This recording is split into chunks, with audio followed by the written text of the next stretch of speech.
Reader, dare you tamper with forbidden knowledge? So soon after your sentence into exile. 'Tis true what the book says. You can be free again. Perhaps not you yourself, but someone worthy of the privilege. You witness now the path toward salvation. You witness the rights, the one way to return to glory. Though in your case, I hardly think it possible. Hello everyone and welcome to Supergiant Games' Pyre, a story-driven sports strategy game. It can be likened to an interactive narrative combined with magical basketball. But instead of throwing basketballs into hoops, you throw your body into bonfires. Yes. I'm Adam Cockman, and thanks for joining me today. Without going into great detail, the player takes the role of a reader, someone literate in a world where literacy is forbidden. Because of this, you are exiled from your home and cast into the downside, a dangerous wasteland meant for criminals and monsters. Here, you receive help from other exiles, and you learn that only by competing in trials called rights can you absolve your crimes and return home. Let's move quickly on and start talking about the UX pros. As a heads up, this game is very polished. Supergiant Games did very detailed work, and they really seem to know what they're doing when it comes to designing consistent and positive user experiences. So when I highlight only 3 pros in the coming list, please know that there are several others. But I want to make sure that you know this only applies to objective user experience design. Opinions are not covered in these videos. The game might be incredibly polished, but that doesn't mean everyone will like it. Okay, moving on. The first pro I'll be discussing is about the text and dialogue system. Being a big story nerd in video games myself, this was one of my favorite features of Pyre. But of course, opinions aside, the story is a sizable bulk of the experience, and much of the gameplay takes place as an interactive narrative. Supergiant Games was clearly very thorough in making the system function properly. Clicking through the text boxes and dialogue is designed with clarity and conveyance. One way they did this was through a combination of lighting, visuals, and sound. The characters that are currently talking are brought to the forefront of the environment art. The lighting highlights on the speaker, and the character is shown in full, vibrant color. The others in the scene that aren't talking are pushed back or darkened out, drawing in the player's focus on the speaker. Then, whenever a new character starts speaking, not only does the focus change, but the character makes a noise or says something in their different language. Indaratarios.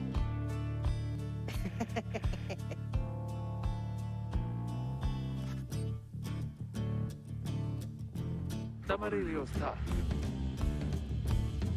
Bravo sta frati. Kereamios. Together, these features offer very little room for confusion, and the player always knows who's talking and who said what. The other great dialogue system UX design is the use of what I liken to cliff notes. If a reference is given to something, someone, or somewhere, that word will stand out from the rest of the text, glowing in red. Hovering the cursor over it brings up a small information box that gives the player more depth of knowledge about that subject. This is very useful, mostly for the early stages of the game, since unfamiliar cultural terms are thrown around casually and often. It helps the dialogue look and flow as a regular conversation, but it allows interested players to learn more about their world, culture, and lore. These cliff notes crop up along the entire journey, adding more depth and detail to newly introduced characters and places, and it allows for brush-ups for player memory. Most importantly, this method of offering information to the player allows for different types of players to progress at their own pace, and those less interested in the in-game culture can totally ignore these cliff notes and jump straight to the meat of the gameplay. The second pro has more to do with the gameplay of the rights, and that's the variety offered to the player for personal playstyles and tailored experiences. There's a lot of different characters you come across in Pyre, and all of them have their own quirks and qualities. But more importantly, within the rights, Each character has a completely different playstyle from one to the next. Since the player is only allowed to choose 3 of the characters to participate, they're able to mix and match almost entirely how they want them. Though there are some exceptions to this due to story and character personalities. Like the demon Jodariel, who won't participate if the harpy, Pamitha, is already chosen. Or the cur, Ruki, who won't participate against a certain other triumvirate. This means that the player has an incredible variety and near full utility to make their own choices and play the way they want to play. Some players may prefer the smaller, faster characters, some the tricky or utility and team-based characters, others the heavy, powerful ones. Then, on top of all this, the more the characters are used, the more customizable they become through new skills and passive abilities. Each member gets 2 separate skill trees, each branching into 4 unique traits for a total of 8 possible abilities.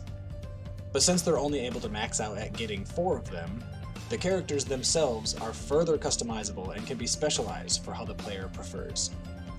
This variety is great, and nearly every player's journey through Pyre will look totally different from one another.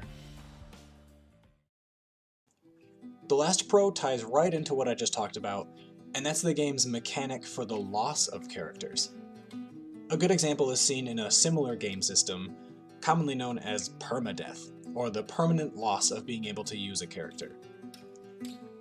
Games like Fire Emblem, XCOM, and Darkest Dungeon use this mechanic where, if a character is killed or otherwise falls in battle, they are permanently removed from your team. Any experience gained, upgrades earned, items given, anything with that character is gone. It's something to be avoided. Pyre handles this a bit differently. Every one of the main characters' narrative goals is to find redemption and return to their home with their crimes absolved. It's only the worthy, or in other words, the highest leveled characters, that are able to return. But with their redemption means a loss to your team. Once they're absolved, they're gone, and they can't be used again.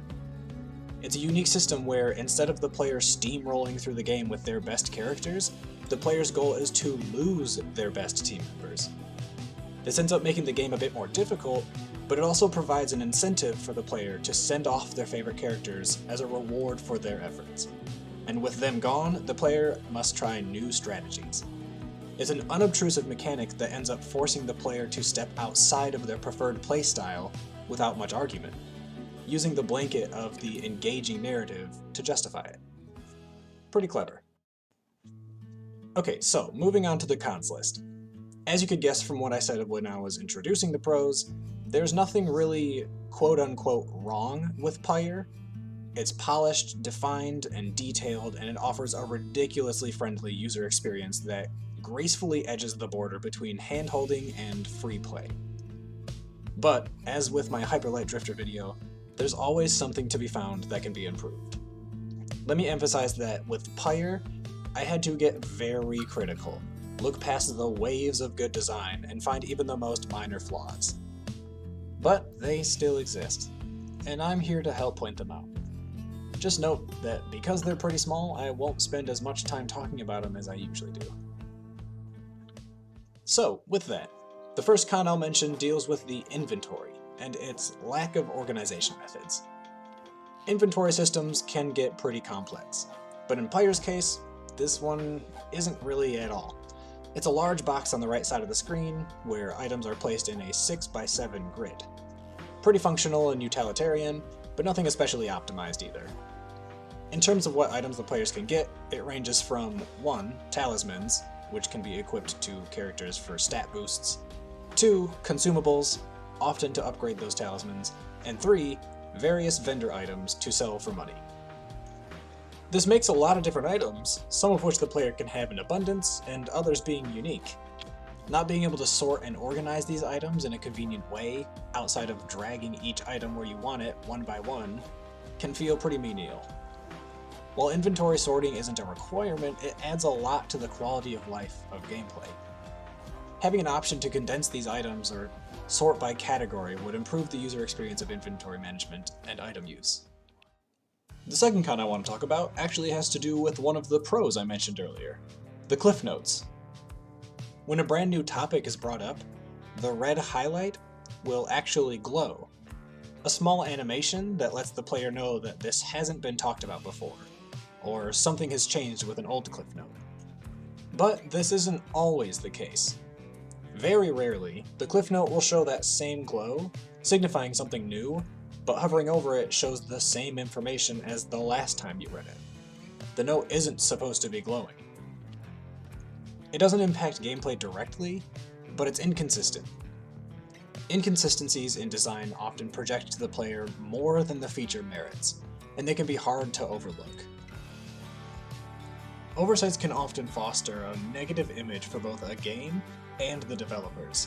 So luckily in this case, it's an incredibly rare occurrence, and Supergiant Games is way unlikely to receive a blemish with their careful and detailed UX design surrounding it.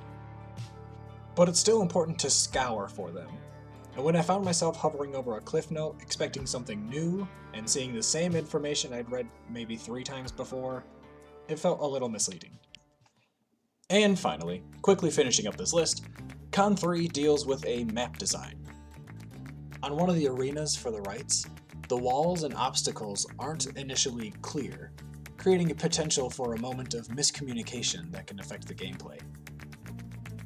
The walls appear as just colorful scribbles and glyphs on the ground, 2D shapes in a 3D environment. The player may not be able to discern this immediately, and they could lose some leverage or momentum in their game if they accidentally run into one.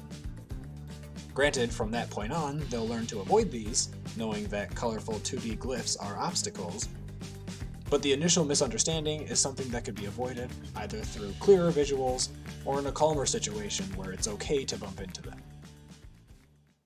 Overall, and as you may have guessed already, Pyre offers phenomenal UX design. Supergiant Games showed exemplary expertise in their field. They've clearly shown what positive user experiences can look like, and they've proven what UX design can do. Pyre is well worth the time, even if I did try to nitpick at it. If you played it already and were able to find any other cons, let me know in the comment section. I'd really like to see them. In any case, that's all I have, so I'll be turning in for the day. This has been Adam Cockman. Thanks for watching.